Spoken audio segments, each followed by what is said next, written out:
Hai, Assalamualaikum. Bertemu kembali dengan Dr. Siti. Pada sesi kali ini, Dr. Siti ingin menerangkan dua perkara yang kelihatan sama, tetapi sebenarnya sangat-sangat berbeza. Iaitu depression dengan stres. Kita selalu dengar seseorang itu mengalami depresi dan stres. Tetapi sebenarnya depresi dan stres ni adalah perkara yang sangat-sangat berbeza. Kita mulakan dahulu dengan stres. Stres merupakan satu reaksi normal yang terhasil daripada badan kita, kesan daripada rasa cemas, rasa tidak selesa, rasa sedih, ataupun apabila kita berhadapan dengan fasa-fasa kehidupan kita yang menyedihkan. Kemudian depresi, depresi adalah bermula dengan stres sebenarnya. Stres yang tidak dihandle dengan cara yang baik ataupun tidak dimanage dengan cara yang sempurna sehingga mencetuskan depression, dan akhirnya timbullah penyakit yang dikenali sebagai major depressive disorder. Ianya merupakan satu penyakit psikologi ataupun penyakit psikosis yang perlu dirawat dengan sempurna. Kemudian kita tengok kepada apakah perbezaan yang kedua antara depression dengan stres. Stres dia tidak menyebabkan seseorang itu rasa ingin membunuh diri. Manakala depression boleh membawa seseorang itu membunuh diri ataupun terlibat dengan suicide.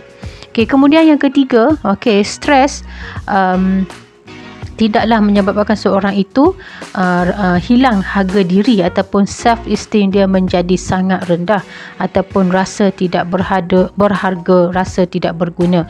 Manakala depression boleh menyebabkan seseorang itu rasa ingin membunuh diri ataupun terlibat dengan suicide, dan mereka rasa tidak berguna, rasa rendah diri, dan kadang-kadang mereka membenci diri mereka sendiri. Itu adalah perbezaan yang ketiga. Kemudian perbezaan yang keempat, stres kadang-kadang boleh menyebabkan seseorang itu menjadi semakin bersemangat. Stres positif kita panggil. Positif sehingga seseorang itu menjadi semakin rajin, bersemangat, sanggup menyahut cabaran. Manakala depression tidak menyebabkan seseorang itu menjadi positif tapi menjadi semakin negatif. Kemudian perbezaan yang kelima, stres tidak menyebabkan seseorang itu tidak mampu untuk melakukan perkara yang rutin dilakukan seharian.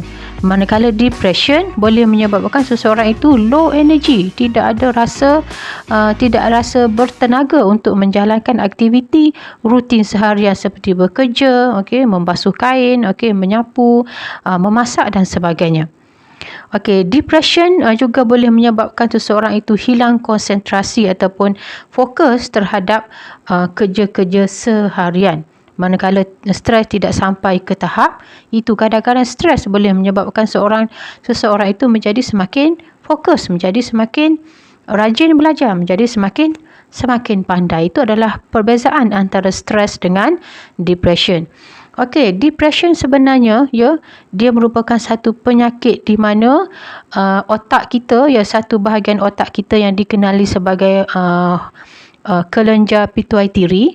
Kelenjar pituitary yang berada di dalam amigdala otak kita tidak mampu untuk merembeskan satu hormon bahagia yang dikenali sebagai hormon dopamin dan hormon endorfin. Ini menyebabkan badan kita tidak seimbang kerana kita tidak dapat menerima hormon bahagia yang sempurna. Otak kita tidak seimbang ataupun zat kimia di dalam otak kita tidak seimbang. Berbanding dengan orang normal yang stres, dia masih lagi mempunyai hormon dopamin dan endorfin yang cukup. Sebab itulah jika seseorang itu mengalami depression, dia tidak dapat merawat diri sendiri ataupun tidak mampu untuk menghasilkan dopamin dan endorfin secara alami, maka dia hendaklah dirawat. Kemudian hendaklah mengambil ubatan, sebagai contoh fluoxamine sebagai contoh merupakan fluoxamine adalah ubat untuk merawat major depressive disorder. Jadi Dr. Siti nak menolong individu yang depression ni untuk mendapatkan ataupun menghasilkan hormon bahagia sendiri. Okey, teknik yang pertama adalah dengan mengambil karbohidrat. Ya, karbohidrat. Kemudian teknik yang kedua adalah dengan berenang. Okey, seterusnya teknik yang ketiga adalah kita mengambil ayam dan daging, kerana ayam dan daging adalah sumber protein yang boleh menghasilkan asid amino yang boleh menghasilkan ataupun merembeskan hormon dopamin. Seterusnya mengambil kacang-kacangan, selain daripada karbohidrat seperti nasi dan gandum. Teknik seterusnya kita berjemur matahari pagi antara pukul 8 hingga pukul 12 tengah hari, dan seterusnya kita berjalan kaki, baik untuk merembeskan hormon dopamin. Kemudian kita mengambil minyak essential oil seperti minyak lavender supaya kita dapat menenangkan fikiran kita. Itu saja cara kita nak menghasilkan hormon bahagia dengan cara yang sendiri. In case jika kita tidak mampu untuk menghasilkan hormon ini dengan cara alami, jika kita tidak mampu untuk menghasilkan hormon bahagia sendiri, maka kita perlulah berjumpa dengan doktor psikiatris ataupun kita hendaklah menjalani sesi terapi dan mengambil ubat-ubatan tertentu seperti ubat fluoxamine yang untuk merawat depression. Itu saja untuk sesi kali ini. Jumpa lagi pada masa yang akan datang. Bye.